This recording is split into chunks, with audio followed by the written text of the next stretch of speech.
दिल्ली में लगातार बढ़ रहे कोरोना के मामलों की वजह से नाइट कर्फ्यू लगा दिया गया है, लेकिन जो लोग रात की शिफ्ट में काम करते हैं, खास तौर पर कॉल सेंटर और इस तरह की संस्थानों में जो लोग काम करते हैं, उनको किस तरह की परेशानियों से दो चार होना पड़ रहा है, ये बताने के लिए हमारे साथ global association for corporate services से अजीत पांडे हैं। अजीत जी, ये बताइए कितना फर्क पड़ा है, लॉकडाउन की तरह की स्थिति बन गई है, रात में जो लोग आते जाते हैं दिल्ली से, उनको क्या परेशानियां उठानी पड़ी?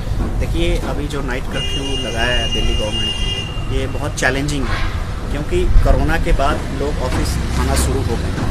अचानक से आपने एक नाइट कर्फ्यू लगा दिया। अब जो देखिए समझना पड़ेगा कि जो लोग यूएस और बेसिकली देखिए इंडिया में जो बीपीओ और आईटी सेटअप है, बेसिकली ज़्यादातर यूके और यूएस के लिए काम करता है, और वो लोग रात को 11 बजे के बाद ही निकलना शुरू करते हैं अपने घर के लिए।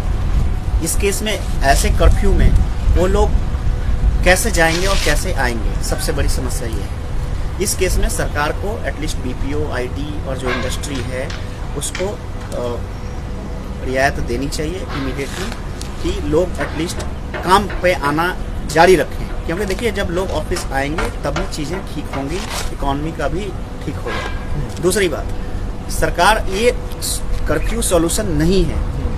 जहाँ भी जो लोग 500 से ज़्यादा लोग काम कर रहे हैं, जिस भी बिल्डिंग में या जो भी कैंपस है, जैसे आप देखेंगे बड़े बड़े इकॉनमिक जोन हैं, वहाँ पे सरकार को फ्री ऑफ कॉस्ट वैक्सीनेशन का कराना चाहिए, वॉक इन कराना चाहिए और एज सुन एज पॉसिबल करना चाहिए, तभी जाके चीज़ें ठीक होंगी। क्योंकि देखिए जब ये लोग काम नहीं करेंगे तो कहाँ से रेवेन्यू सरकार को भी आए, तो इस पे ध्यान देना चाहिए। वो तो बात आपका सजेशन ठीक है कि इस तरह की कल रात में जब हुआ, इस साल पहली बार कर्फ्यू टाइप की स्थिति जो पैदा हुई, उससे कितना फर्क पड़ा, कितने लोगों के पास बने, इसके बारे में कुछ जानकारी? देखिए मैं बताता हूँ कि आपने कर्फ्यू लगा दिया, रात को जो लोग निकले 11 बजे के बाद, किसी को गाड़ी नहीं मिल रही है, ओला वाले नहीं आ पा रहे, यूबर वाले नहीं आ पा रहे, तो दिक्कत बहुत है।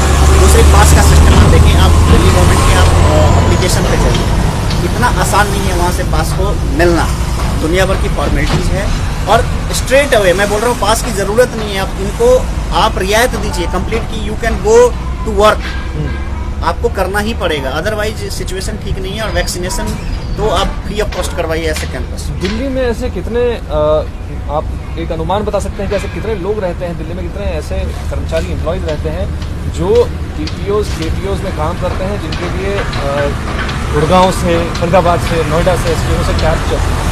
सर देखिए, ऐसे लाखों लोग हैं आज के डेट में। दिल्ली एनसीआर का जो आप सेटअप देखेंगे, फरीदाबाद का देखिए, आप गुड़गांव का देखिए, नोएडा का देखिए, अधिकतर कंपनी क्लोज टू 70% जो इंडस्ट्री है आईटी और बीपीओ की, जो आप फॉरेन कंपनीज को सपोर्ट करते हैं। कनाडा की बात कर लीजिए, आप अमेरिका की बात कर लीजिए, आप ब्रिटेन की बात कर लीजिए, तो सब बाहर की ही कंपनियां हैं इस दायरे में। इस केस में अब दिल्ली सरकार ने लगा दिया, और मैं गया हूँ नोएडा काम करने, या मैं गया हूँ, या कोई भी गया है गुड़गांव काम करने, और रात को कैसे आएगा?